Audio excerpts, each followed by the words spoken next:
Okay, we're going to cover feeding a newborn puppy from a bottle today. We'll cover the mix on the bottle next, but just a few important things to remember. If you can get used to holding the puppies in this position, your hands like that, your bottle this way. The angle that you want is not too high, not too low. And to get them excited about it, get a little bit of milk out of the bottle first and put it in front of their mouth. Keep your finger as a guide there. And you just want to put the tiniest amount of back pressure. Make sure that it's not choking the puppy in any way. And they'll take right to it. But it's important. This gives them the ability to push off of your hands or the bottle for nursing. It gives a close eye for you to make sure that you never see it come out his nose or that you never flood his lungs. And it's really important to cover, make sure that your angle is right on your bottle, because too high angle will cause either.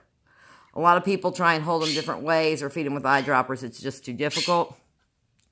And you have to remember, this is a cheapoo, just a couple of days old. And mom her milk supply didn't come in. So you have to remember the first couple times you feed, it'll take them a minute to get in the habit. But it's truly important with these little guys that if they latch good, it's not going to take too long for them to fill up their belly. So bear that in mind, even though you're going at a slow pace. Now I'm going to tell you how I mix the bottle, and I'll do a different video to show you how. Because there's a way to include puppy Nutrical, maybe 2/4 inch lines out of a tube into a size bottle like this. And you have to make sure it dissolves into the milk thoroughly. What you're looking for is for the puppy. You see his tummy is not bowed out on either side yet. You're looking for his tummy to come out on either side like that. He's blowing bubbles in his mouth, but not his nose, so we're good here.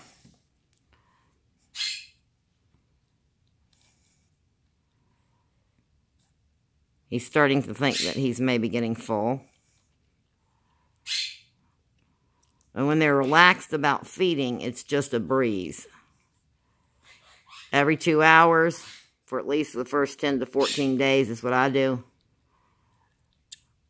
Really important that when you're done with the puppy's done with his meal, you take a warm, wet cotton ball and lightly massage the stomach and the kidneys and the rectum,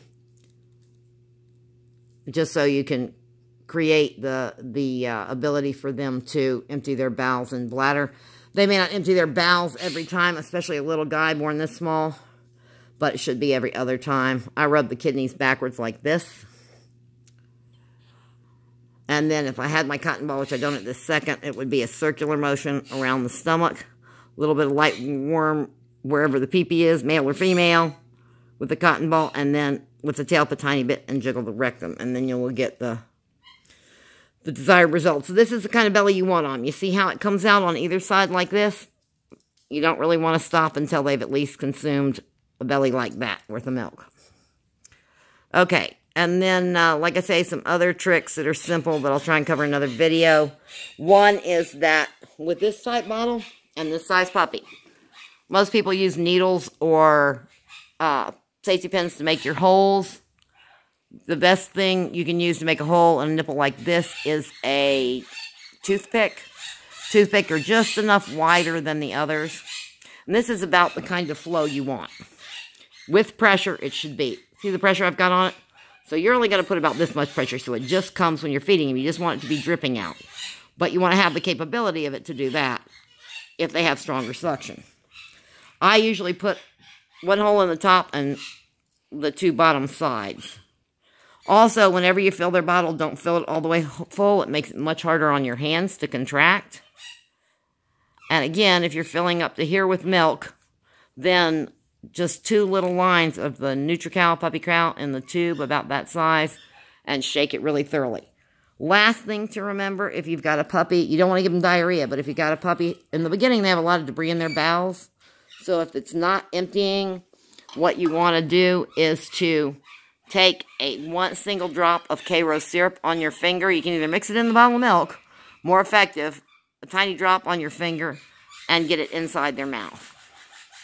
If their heart and respiration rate drops, then I go ahead and treat them with, or they start looking sick, I'll give them a couple of drops of honey that way. But better off if you can, the K-Row will always produce within about 30 minutes of bowel movement. So that's a true regulator for kids or animals. But at any rate, just wanted to cover this for you because I know a lot of people have trouble getting them to latch and feeding them without drowning them. Big key. So should you ever get milk, let me cover this real quick. Should you ever get milk in their lungs? Hold the puppy this way, hang them upside down, and just tap them on the back until you see it start breathing out, draining out. The same thing on this side. And if you're breathing life into a newborn puppy, remember, you've got to uncover his nose and mouth. When you breathe in, don't push too hard. You don't want to rupture a lung. And what'll sound like the worst trick of all to you, if you've got one that has got fluid in their lungs, and you've got any nicotine around, if you can take one inhale off a cigarette, and I'm talking about a puppy that literally, they're born, their mouth's like this, but they've got water. They took too long to deliver, so they've got water in their lungs. A tiny hit of that nicotine, blowing it into their nose and mouth, immediately turn them upside down. The nicotine is caustic enough and retractive enough that it will force the lungs to empty, as horrible as it may sound. So, non-smokers, good to keep a pack if you're raising tiny puppies. All right, thanks for watching. I hope this helps you guys. God bless and have a good day.